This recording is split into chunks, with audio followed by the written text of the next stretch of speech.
Hey folks, how's it going? Chris here from MoDXtra Games and Collectibles. Welcome to the channel. It's time for another collector thought of the day. This is where I just drop something really quick and dirty, like a little vloggy post using my phone and my portable microphone to share a few random thoughts. And the topic of today's video is centered around G.I. Joe Classified series, and is in some part talking about the idea of nostalgia. It's in some part talking about whether G.I. Joe Classified is kind of reaching its polarization point with the fan base. It's about kind of the direction of travel with the line. It's kind of a mess of stuff all mashed into one. And the trigger point for these thoughts is the arrival of 3 new characters in G.I. Joe Classified series at the New York Toy Fair in the Diatech Night Creeper, Sundown, the Cowboy Bounty Hunter, and in Professor Rockclaw / the Paleo Viper. Now, I've spoken about the introduction of new characters to G.I. Joe Classified series, the introduction of fresh new characters that are part of this new generation, the Classified generation before. So I'm not going to kind of retread that. If you're interested, that's the thumbnail there, and I'll put a link in the description down below. But I kind of talked through some of the kind of key benefits and drawbacks of the addition of new characters to the line and what it means and what it doesn't mean. And one of the core kind of drawbacks I spoke about was if it's just kind of reuse, if it's a new character but it's not really a new character. And that's like the Night Creeper, the Diatech Night Creeper. It's not really a new character, is it?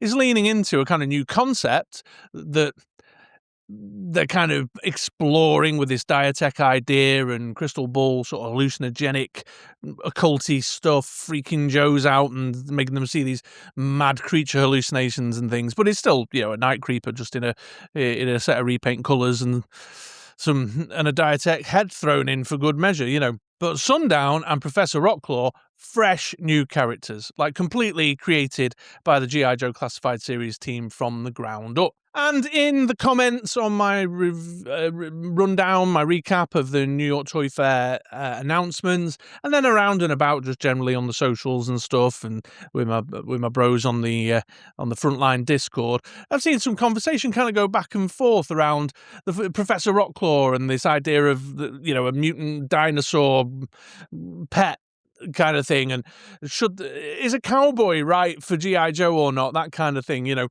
I've seen some folks go, yeah, all up for it. They sit on my side of the fence where it's all like, yes, dinosaurs, amazing. Yes, cowboys, amazing. Give me more. New characters as well, awesome. But then I've seen the other side of that saying, no, cowboys are not G.I. Joe. No, there shouldn't be dinosaurs in G.I. Joe, and it's interesting. It's curious to me, Now, anyone who regularly watches this channel knows that I'm into the barmy stuff. It's all about kind of 80s pop culture, weirdness, weird nostalgia.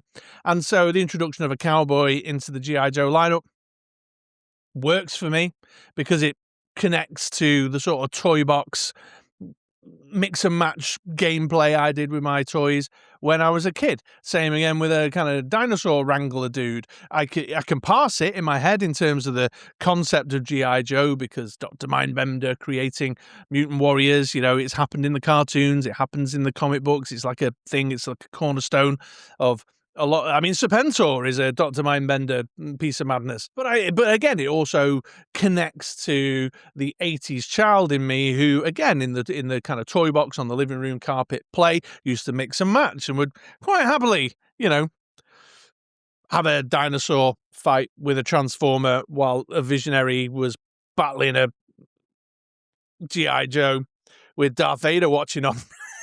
Kind of thing, that works for me. Which brings me to the point I was thinking, the reflection I had about nostalgia. Because what is nostalgia? And I think for some people, the nostalgia is the direct kind of revisiting of the thing they loved as it was from the halcyon days they're looking back on. And for others, I think like me, where I'm sitting, where nostalgia is about a feeling, a reaction emotionally to a moment, a sense, of who I was then and things allowing me to nostalgically revisit that now. And there's room for both, of course. I don't think one's any more correct than the other particularly. I obviously have a preference, which I'm very public about, in the sense of I like the wacky shit. I want my G.I. Joes to be supernatural. I want them to be occult. I want them to be science fiction. I want them to... I want them to be Wild West. I want that kind of weird melting pot of stuff, because that's about the nostalgic feeling to me. But as one commenter mentioned, and I forget who, sorry, I apologise. I should have checked before I came back. But they were like, for me, I'm part of the NARM era. I like my stuff to be more kind of military. G.I. Joe's a military line to me. And that's okay too, But their nostalgia is about seeing the characters and the toys they had when they were younger in a 6-inch modernized contemporary plastic form. And there's loads of it going on across the marketplace, of course. I think of the Loyal Subjects and their mask line. I mean, that is just entirely like pure nostalgia of, here is the thing you had with a kid again. Exactly, again, same scale. Did I hear somewhere they've used the same technical specs and technical drawings to bring this thing together? And some people are picking up that because that box open moment reminds them of the box open moment when they were collecting Mask as a kid. Whereas I would be more interested in the nostalgia factor, the feeling of nostalgia, in the sense of like, can Mask be reinterpreted? Can it be revisited? Can it be re-energized in a way that's modern and contemporary, but taps into the little nostalgic vibe inside, that the feeling of the toy box moment, can they bring that to life again? And like I say, there's no one right or wrong, more right or wrong than the other. They just are what they are. Although the Loyal Subject thing with Mask is interesting, because there is a little sense of me that feels like it might be a little bit where nostalgia is being commodified and exploited in kind of a very explicit way. But you know what? I mean, that doesn't matter either. As long as there's, the relationship is symbiotic, isn't it? In the sense of, you've got people who want that kind of raw nostalgia of, oh, look, I've got a thing in my hand again that I used to have as I was a kid, and it's the same colours, and it feels the same, and it looks the same, and that kind of physical memory of it. And then you've got the company who wants to make money. Well, it works. It's a symbiotic relationship. I'm not cynical about that nostalgia stuff. I like bands that are derivative. The music I listen to now is derivative of music I listened to in the 90s, which is in its own right was derivative of bands from earlier eras. All the influences on the bands I listened to in the 90s when I was growing up were inspired by the Smiths. They were inspired by the 60s and 70s classic rock stuff, the British Invasion kind of acts and things. So there's nothing wrong with it at all, I don't think. But it is interesting to me, because there's some folks, when I was out on Facebook, who were just like, no, absolutely not. G.I. Joe should not have dinosaurs. No, absolutely not. Why have we got a cowboy with spurs? No. Very kind of aggressively, almost arrogantly taking this position that, like, my vision of Joe is the right vision of Joe and your vision of Joe isn't. And my nostalgia and what I want doesn't diminishes yours, and that's when it becomes problematic. Of course, that's because I was in some comments. I mean, you guys watching this, you're great, because we have a lovely kind of adult straight up conversation, and one of you guys might say, nah, not for me, it's a bit of a mess of a wave, and like Liquid Identity was saying, oh no, Cowboys, just not my Joe. And I was able to reply and say, oh well, it's obviously they've missed the mark with you this time, and but Liquid Identity, you're around and you make reasonable comments, and you accept my view as much as I accept your view. But on Facebook, Jesus, I don't know what's wrong with that platform, because folks were just like, no, my Joe is better than your Joe. And then people are like, yes, but G.I. Joe on the Sunbow cartoon has always had dinosaurs, and it's always had laser beams, and it's always had ghosts, and it's always had fatal fluffy aliens, and and I'm just like, geez, fuck me. Do you know what I mean? It's just that your nostalgia is, you want that raw nostalgia, that physical nostalgia, and others like me, and I think I'm getting the sense probably like Lenny, I think he's in line with my kind of more emotional, more feelingy nostalgia because he's gone, oh man, wouldn't it be great if we had a cowboy in G.I. Joe? Wouldn't it be great if we had a dinosaur? I mean, reportedly, he's a massive dinosaur fan as well. But there's another layer to this. And that is that this idea of like, are we kind of reaching the polarization point with G.I. Joe Classified series? Because one other thing I've seen off the back of the New York Toy Fair is a lot of comments around like Ninja Force Zartan and Overkill is another great example where folks are sort of leaning into saying, well, we're now kind of crossing the Rubicon into out of the sort of classic Real American Hero kind of action figures that I loved as a child into crazy 90s shit. You know, things are going Dayglow, things are going luminous. The concepts are getting weirder and weirder. And they wouldn't be wrong, of course. This is what happened as G.I. Joe transitioned from the 80s into the 90s. It happened then. You know, Overkill is a character that's an example of that. And also, I'm seeing lots of people commenting on the Dawn Moreno, like, who is she? I don't know who she is. Why is this character? I don't want this. What's this? But of course, for comic book fans who stuck with, or like myself, came back to G.I. Joe and read the IDW titles, Dawn Moreno's like a key character. And so are we reaching a bit of a polarization point? Because we're starting to run very thin on that kind of early core character base. I downloaded the checklist of Action Figure 411, just sort of started to tick my way through and started to look at the years. And the G.I. Joe Classified series releases in terms of mirroring the original rollout of a Real American Hero vintage action figures starts to thin out around 86. Except for Flash, of course, Mark, before you end up hitting my comments. and I saw your thing the other day, it made me laugh. The shorts you've been doing. Anyway, I mean, there's still, into those slightly later years, 86, 87, there's still some kind of core, very popular characters yet to be seen. Psych Out would be one that immediately springs to mind. Muskrat springs to mind. Let's have a flick through the list. Who else we got here? Maverick.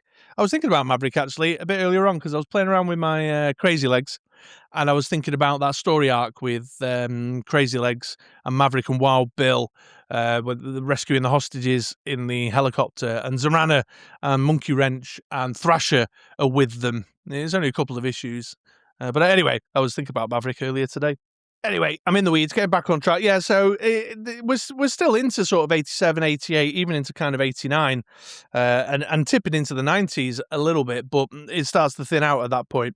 And that's where, as I say, your point of polarization, your tipping point of what you would call maybe super classic vintage G.I. Joe fans, who at that time were growing up, you know, they were reaching an age where their interest in that stuff was probably diminishing a bit as well. And crossing over.